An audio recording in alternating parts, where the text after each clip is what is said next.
La Convención Americana sobre Derechos Humanos. Es llamada también el Pacto de San José de Costa Rica.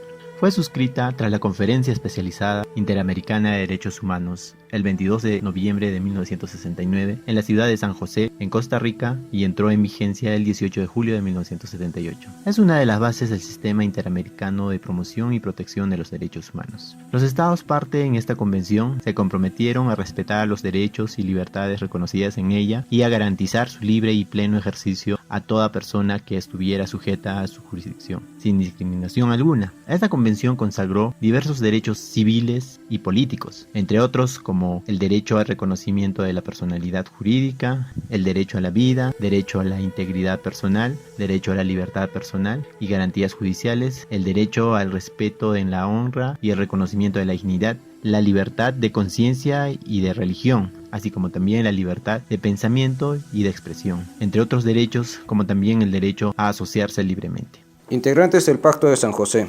En el transcurso del tiempo hasta la actualidad, se han adherido al presente pacto 25 países, dentro de los cuales están Argentina, Bolivia, Brasil, Colombia, Chile, Ecuador, Perú, Uruguay, República Dominicana, Surinam, Paraguay, Nicaragua, México, Jamaica, Guatemala, Granada, El Salvador, Dominica, Costa Rica, Barbados, Panamá, además de Trinidad y Tobago y Venezuela. En el caso de estos dos últimos países, presentaron sus respectivas denuncias y se retiraron de la Convención Americana de Derechos Humanos. Trinidad y Tobago presentó su denuncia dirigida a la Secretaría General de la OEA con fecha 26 de mayo de 1998, a raíz de un precedente en el cual anunció que iba a validar la pena de muerte, para lo cual sería aplicado en el caso de personas de 70 años a más edad. Posteriormente, Venezuela presentó su denuncia ante la misma Secretaría en el 2012, aduciendo que no estaba conforme con la aplicación de ciertos artículos según su política de Estado. Y un caso muy curioso es de la República Dominicana, que también presentó su denuncia con fecha 4 de noviembre de 2014,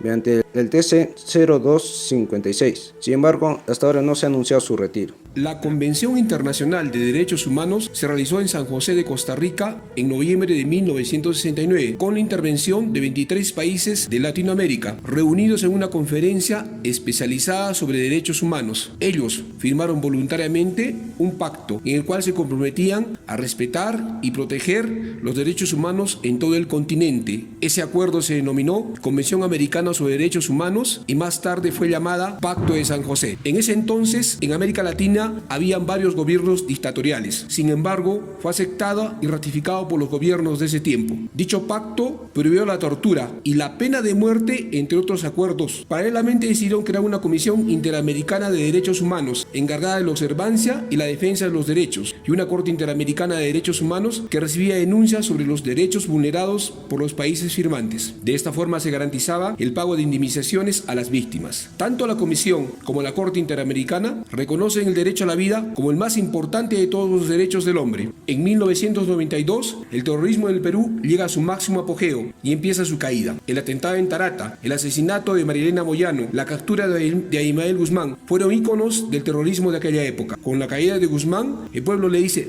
basta al terrorismo y pide justicia para sus miles de víctimas. Pero en 1994, el Perú se propone denunciar el Pacto de San José, ya que el Congreso aprobó la aplicación de pena de muerte para los casos de terrorismo. Esta decisión significaba dar marcha atrás a un compromiso que el Perú ya aceptó en forma voluntaria, pero al no encontrar la manera de resolver esta diferencia entre la legislación nacional y la ley internacional, la pena de muerte nunca se aplicó. Han pasado 50 años de la creación del Pacto de San José y sus organismos han velado por los derechos humanos en América Latina y se ha podido demostrar las violaciones a los derechos y libertades. Todos los países firmantes han cumplido con lo acordado en el pacto, unos a medias y otros completamente. Pero a pesar de haber transcurrido 50 años del Pacto de San José, siempre se escuchan voces de retirarnos de él. Esto ocasionaría que miles de peruanos perdieran la oportunidad de encontrar justicia en las leyes y tratados internacionales como el Pacto de San José y en las cortes internacionales, como ya lo han hecho miles. En síntesis, el Pacto de San José permite establecer una protección jurídica sobre cuestiones fundamentales, como el respeto a los procesos judiciales, el acceso a la justicia, la libertad personal y la presunción de inocencia. Caso cautivo. Es donde el acusado en estado de guerra, que es capturado y que está indefenso y sin capacidad de hacer daño, en estas condiciones el protocolo establece que la persona tiene el derecho de tener trato humano y también liberarlo una vez terminada la guerra. Con respecto a lo que pasó en nuestro país en los 80s, no fue una guerra, fue terrorismo, porque si realmente fuera una guerra, entonces Abimael Guzmán y su gente serían prisioneros de guerra, y no es así. A lo que vamos, se puede sentenciar de muerte a un terrorista, respetando el protocolo del Pacto de San José. En teoría no se puede, pero si interpretáramos el artículo 1 del protocolo, sí se podría. ¿Pero cómo? El artículo 2 dice que el Estado puede reservarse el derecho de aplicar la pena capital en casos de traición a la patria en tiempos de guerra. Sí, si un gobierno disfraza a un estado de emergencia, entonces podría aplicar la máxima pena de manera judicial, pero es solo una suposición. En todo caso, siempre es legítimo abatir al que está de manera ofensiva. Un claro ejemplo de esto es la Operación Chavín de Huanta. Los comandos atacaron de manera legítima a los anarquistas porque estos estaban en situación ofensiva.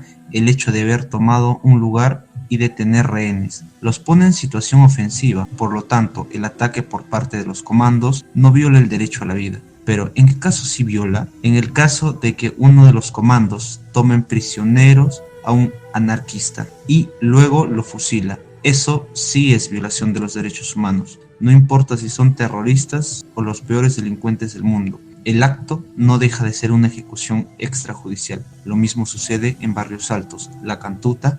En ambos casos se atacó cuando estaban reducidos y capturados.